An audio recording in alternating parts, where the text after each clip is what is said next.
Assalamualaikum warahmatullahi wabarakatuh. Kali ini kami akan mempresentasikan mengenai himpunan. Perkenalkan, kami dari kelompok 4. Anggotanya yaitu terdiri dari Nurbaiti Oktiviani Pulungan, NPM 20111140012, kemudian Devi Lutfitasari, NPM 20111140002, kemudian Putri Paiza Daulay, NPM 20111140022, dan yang terakhir Leo Waldi Barus, NPM 20111140007. Pada mata pelajaran Himpunan dan Logika, dosen pengampu Ibu Amanda Syahri Nasution, SPD MPD. Saya Devi Lutfitasari.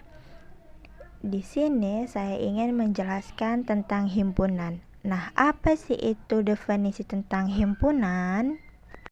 Nah, himpunan adalah kumpulan objek-objek yang memiliki sifat atau syarat-syarat yang dapat didefinisikan dengan jelas. Atau lebih jelasnya adalah segala koleksi benda-benda tertentu yang dianggap sebagai satu kesatuan. Nah, apa sih itu objek?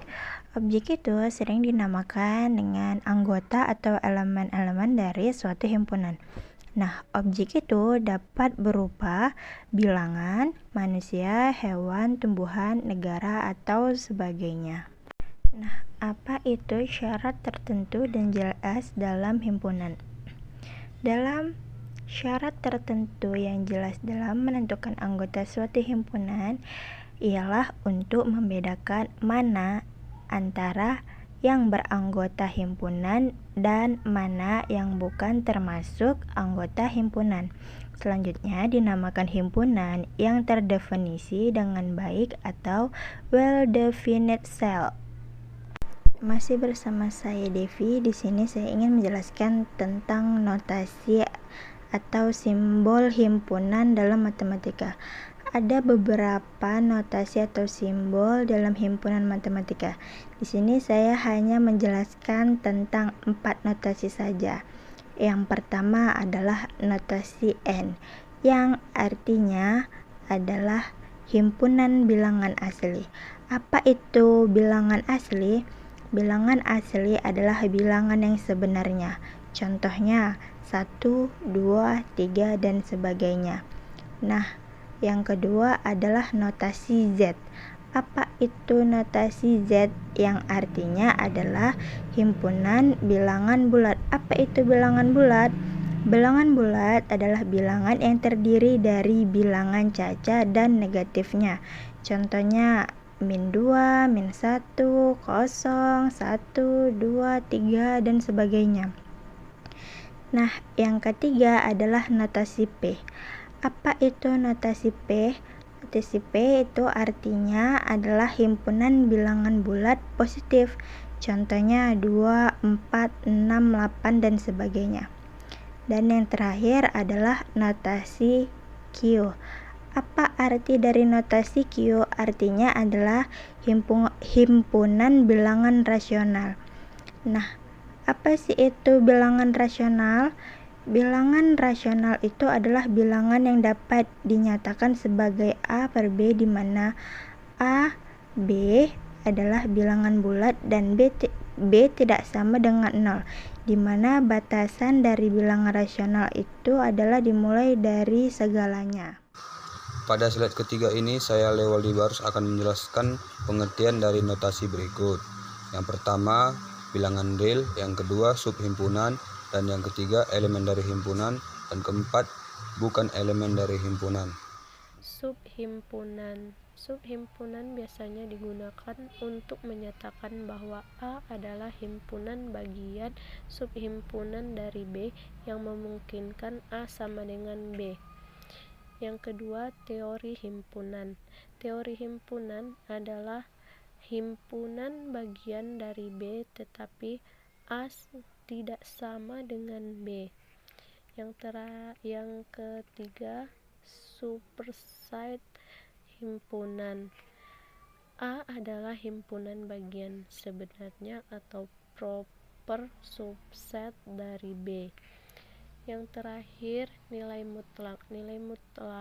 Nilai suatu bilangan real tanpa tanda plus atau minus. Nomor 13. Notasi kurung kurawal artinya himpunan dari A, B, C berarti himpunan yang terdiri dari A, B, dan C. Nomor 14. Notasi himpunan kosong berarti himpunan yang tidak memiliki elemen. Nomor 15. Gabungan teori artinya himpunan A gabungan B berarti himpunan yang berisi semua elemen dari A dan juga semua dari B, tetapi tidak selain. Cara menuliskan himpunan ada dua.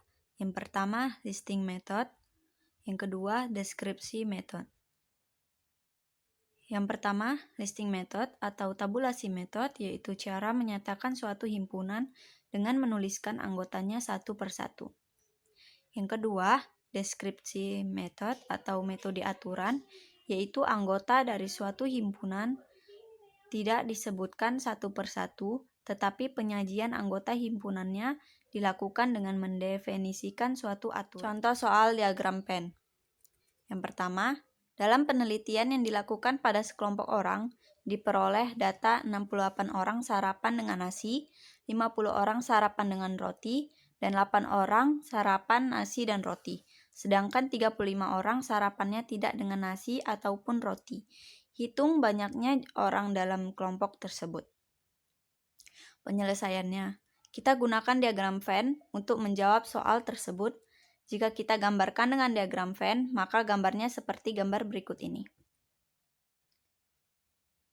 Banyak orang yang ada di dalam kelompok tersebut adalah 60 ditambah 8 ditambah 42 ditambah 35 sama dengan 145 orang. Jadi, banyaknya orang dalam kelompok tersebut ada 145 orang. Contoh nomor 2, hasil survei terhadap 35 penduduk di suatu desa diperoleh hasil sebagai berikut. 18 orang menyukai teh, 17 orang menyukai kopi, 14 orang menyukai susu, 8 orang menyukai minum teh dan kopi, 7 orang menyukai teh dan susu, 5 orang menyukai kopi dan susu, 3 orang menyukai ketiga-tiganya. Buatlah diagram Venn dari keterangan di atas dan tentukan banyaknya warga menyukai teh, menyukai susu, menyukai kopi, dan tidak menyukai ketiga-tiganya. Penyelesaiannya, diagram Venn dari keterangan di atas adalah sebagai berikut. Dari diagram Venn di atas, maka banyaknya warga yang gemar meminum teh saja ada 6 orang, gemar minum susu saja ada 5 orang, gemar minum kopi saja ada 7 orang, dan tidak gemar ketiga-tiganya ada 3 orang. Di sini saya akan menjelaskan tentang himpunan bagian. Himpunan bagian adalah himpunan yang tersusun dari anggota suatu himpunan. Contoh soal, P sama dengan yang memiliki anggota himpunan 1, 2, 3. Q dengan anggota himpunan 1, 2, 3, 4. Jika ada anggota A yang bukan himpunan B, maka A bukan himpunan bagian dari B. Dari A, subhimpunan A ke B diekuivalensi ke dalam kuantifikasi universal X elemen A, maka X elemen B sama dengan. Di sini saya akan membahas slide ke-7, yaitu mengenai himpunan kuasa. Nah, apa itu himpunan kuasa? Himpunan kuasa atau porset adalah himpunan yang seluruh anggotanya merupakan kumpulan dari himpunan-himpunan bagian. Misalkan kita ambil contoh himpunan kuasa dari A, maka dapat ditulis dengan notasi PA dengan anggota-anggotanya merupakan himpunan bagian dari himpunan A. Selanjutnya, banyak anggota himpunan kuasa dapat dihitung menggunakan rumus NVA sama dengan 2NA dengan NA adalah banyak anggota dari himpunan A. Pada slide ke-7 ini, terdapat simbol-simbol atau angka daripada himpunan kuasa. Di sini saya akan membaca daripada simbol-simbol tersebut, yaitu himpunan kuasa A sama dengan kurung kurawal X di mana X himpunan bilangan atau subset A. kali ini di slide terakhir saya ingin menjelaskan tentang himpunan kuasa. Apa sih itu himpunan kuasa? Nah, himpunan kuasa atau power set yang biasanya dengan lambang PA adalah himpunan yang seluruh anggotanya merupakan kumpulan dari himpunan-himpunan bagian. Misal kita ambil contoh nih, himpunan kuarsa dari A, maka dapat ditulis dengan notasi PA dengan anggota-anggotanya merupakan himpunan bagian dari himpunan A. Misalkan yang pertama, A sama dengan 1, 2, maka PA adalah titik-titik. Jadi banyak anggota A yaitu 1, 2, di mana PA merupakan himpunan kuasa dari A, dengan semua anggotanya merupakan himpunan bagian dari A. Jadi, banyak anggota himpunan kuasa atau PA adalah 4, yang terdiri dari himpunan kosong, 1, 2, dan 1, 2. Nah, sama seperti tadi, C sama dengan 1, 2, 3, maka PC sama dengan titik-titik. Jadi, banyak anggota C yaitu 1, 2, 3, di mana PC merupakan himpunan kuasa dari C, dengan semua anggotanya merupakan himpunan bagian dari C. Jadi, banyak himpunan kuasa atau PC sama dengan 8, yang terdiri dari himpunan kosong, 1, 2, 3, yang dengan 2 anggota, 1, 2, 1, 3, dan 2, 3, serta yang bertiga anggota yaitu 1, 2, dan 3.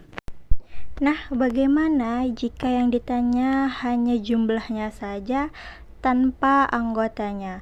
Di sini saya mengambil contoh jumlah sama dengan 4, maka kita bisa pakai cara ini, yaitu banyak anggota himpunan kuasa dari A itu dilambangkan dengan NPA, yang dapat dihitung dengan menggunakan rumus NPA sama dengan 2 pangkat N, yang dimana N itu adalah banyak anggota himpunan. Oke, selanjutnya kita masuk ke contoh misal yang tadi, yang nomor 1, A sama dengan 1, 2, di mana N-nya adalah 2. Dari mana N-nya 2? N adalah banyak anggota himpunan. Dari apa aja anggota himpunan itu? Anggota himpunan itu A sama dengan 1, 2, di mana N-nya adalah 2. Dari mana N-nya 2? N adalah banyak anggota himpunan. Dari apa aja anggota himpunan itu? Anggota himpunan itu sendiri adalah 1 dan 2. Maka kita menggunakan rumus NPA sama dengan 2 pangkat N. Karena N-nya sudah diketahui, maka kita langsung masuk ke angkanya yang tadi. Maka 2 pangkat 2 sama dengan 4. Begitu juga ketika menyelesaikan masalah yang nomor 2, yang C sama dengan 1, 2, dan 3. Begitu juga cara penyelesaiannya. Jadi untuk kesimpulan, himpunan kuasa itu adalah himpunan yang anggotanya merupakan himpunan bagian itu sendiri. Terima kasih. Saya Devi Lutfitasari. Lebih kurangnya saya minta maaf. Assalamualaikum warahmatullahi wabarakatuh.